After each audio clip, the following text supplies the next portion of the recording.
Fala galera, voltando aqui o nosso Deadcast, o canal do Elenco Morto. Vamos voltar com ele, uma figura fantástica, mas controversa, né? Por causa das suas polêmicas a respeito da igreja, muito perseguida. Inclusive, teve o desprazer de conhecer a Bastilha, né? Ele foi um enciclopedista e tal, já entrevistamos aqui, mas ele voltou para dar o ar da graça, não é? O prazer é todo meu querido. Estou aqui para o que der e vier. Aqui é você quem manda. Bom, estou feliz por ter conseguido mais um tempo de férias, longe daquele calorão lá do purgatório. Aquele lugar é o ó do Borogodó, e fedido. Pensa em um lugar quente e fedido. Depois multiplica por 1000. De qualquer forma, obrigada pelo convite. Obrigado. Voltaire, eu observei na sua obra o seu apreço pelos animais, né? Pelos animais, de uma maneira geral, principalmente com relação aos cães, né? Eu vi que eu observei sobre a sua crença de que possui percepções, como a dos homens e tal. Então, com o tempo, você acha que algo mudou na sua mente a respeito nesse sentido, digo, com referência à visão de suas habilidades, percepção, concepção? Claro, veja, o cão de caça tem a ideia do seu dono. Tem a ideia que seu dono é diferente de sua caça. Me parece justo que tenha algum nível de entendimento, algum tipo de inatismo.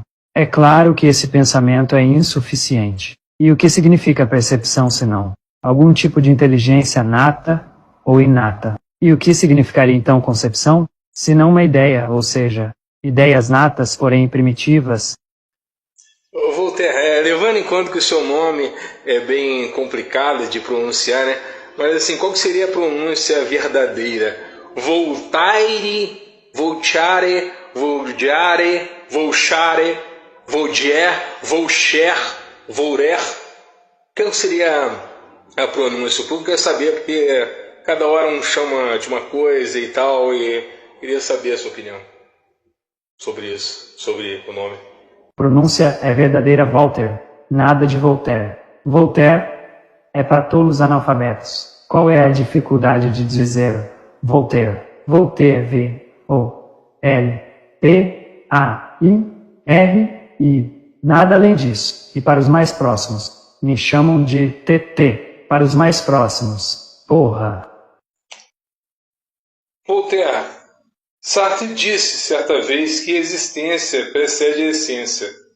Logo, ele acreditava não em um determinismo, no inatismo, mas um sujeito moldável.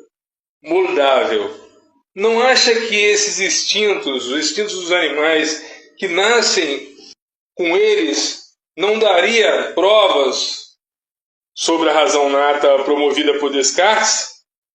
O que acabaria destruindo o argumento da folha em branco de John Locke. O que você poderia dizer sobre isso? Teria algo a acrescentar sobre isso? Algo a acrescentar? Meu caro, quando disse sobre animais com ideias de percepções e concepções, não estava me referindo a todos, visto que mapeá-los seria humanamente impossível quando falei sobre ideias inatas em cães, por exemplo.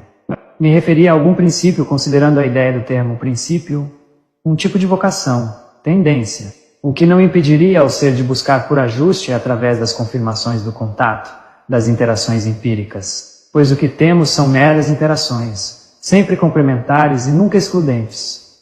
O que pode haver é a predominância de uma comparada à outra. Voltaire, para quem leu Cândido, você disse na sua obra, através do filósofo, né, do filósofo Pangloss, que nós vivíamos o melhor dos mundos possíveis. Essa é uma grande interpretação da obra, uma das interpretações. E que, sendo o melhor lugar possível, então Deus seria justo, bom e justo por conta disso.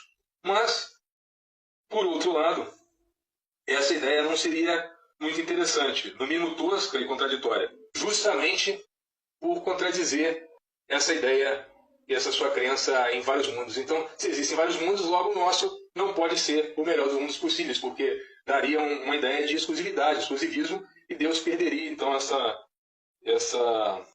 essa qualidade de ser justo e bom. Teríamos então um certo tipo de exclusividade e tal. Não seria meio contraditório isso? Queria fazer tudo isso? Verdade é que temos limitações perceptivas. Nisso até o lesado do Descartes que estava certo. O que nos falta muitas vezes são aparelhos de precisão.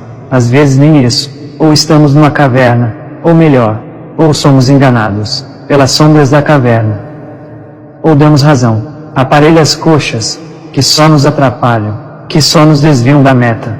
O livro Fedro de Platão nos revela isso. A nossa carroça, ou seja, o nosso corpo material, está bugada, isso é, subordinada aos caprichos do cocheiro, ora sublimada pela força das virtudes, ora desamparada pelo acaso, ou pelas vontades burras das más companhias, que podem ser representadas pelos vícios do cavalo touro. Desculpa, chamando toda.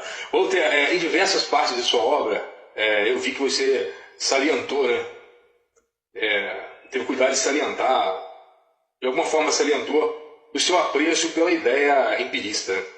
Ficou bem claro essa ideia. Então, um dos possíveis, digamos, um dos possíveis e principais levantadores da bola do empirismo, né, depois desse ato, digamos, mais metafísico da Idade Média, né, eu posso considerar que contribui bastante para essa ideia, para a retomada dessa ideia mais próximo do empirismo, né, não é mesmo? Então,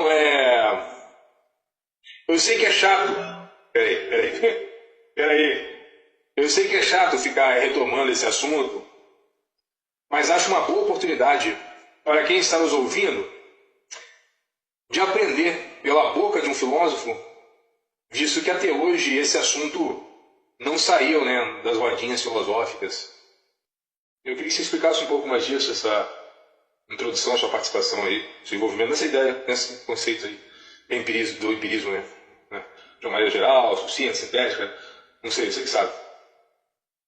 Não. Que burrice, cara. Eu gostaria de saber se você tem estudado filosofia, ou é só um palpiteiro. Eu não disse nada disso. Quem afirmou isso foi Leibniz. Foi Leibniz, entendeu?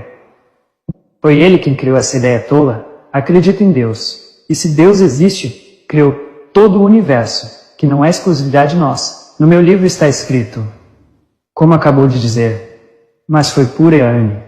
Conhece ironia? Criei Cândido, um inocente, que acreditava no melhor dos mundos, mas foi criado com ironia.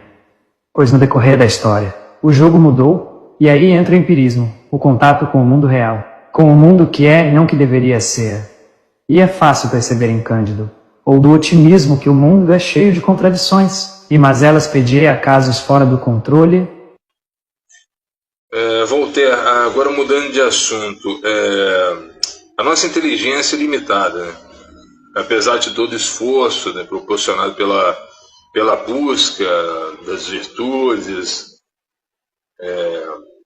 proporcionada pelo estudo da filosofia, né, parte dessa ainda metafísica, né, é o que creio. E como diria nosso inventor aí do termo, né, Pitágoras, nós somos aí amigos então da sabedoria. Mas embora seja verdade isso daí, de certa forma, não acha que a nossa inteligência é um pouco ainda limitada? Um pouco limitada, né? O povo quer saber. Sim, como disse, a nossa inteligência é fraca, o corpo também. Isso pode ser verificado no ato de cagarmos, de defecarmos, a extrema humilhação que nos coloca no lugar que merecemos, para lembrarmos que somos pó, que viemos do pó e que ao pó voltaremos. Mas diante disso, há pessoas que se esforçam para buscá-la, enquanto outros só sabem reclamar da vida, entregando sua confiança ao Estado, no primeiro momento governado pela Igreja, hoje governado por ideologias. Os que creem na meritocracia são como Hércules forjados na dor, enquanto os invejosos reivindicam todo o fruto que não plantaram. Por isso haverão sempre discordâncias, fruto da dialética natural da vida.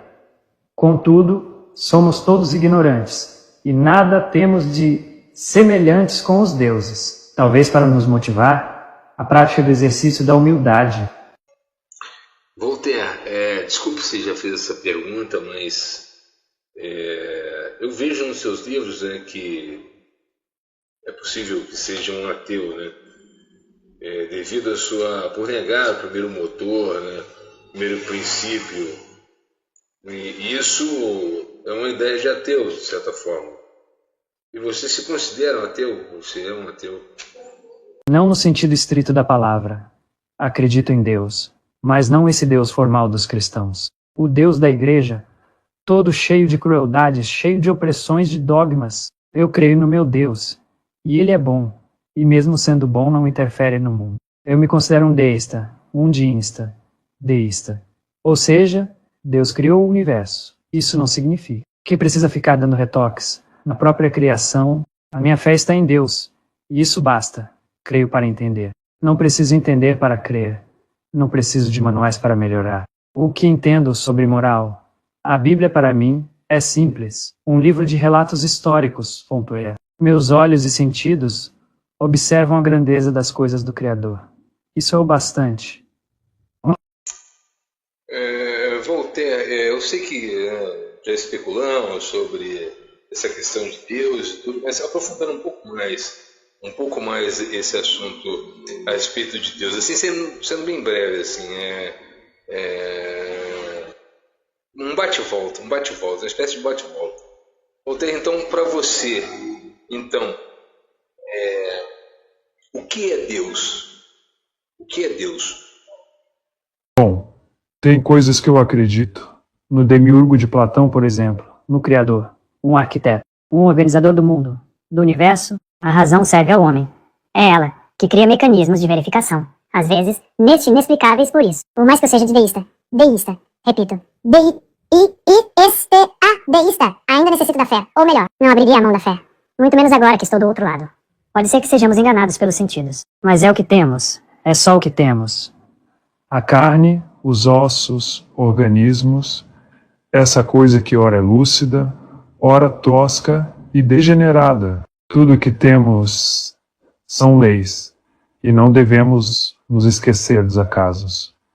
Nada de providências e milagres, nada disso.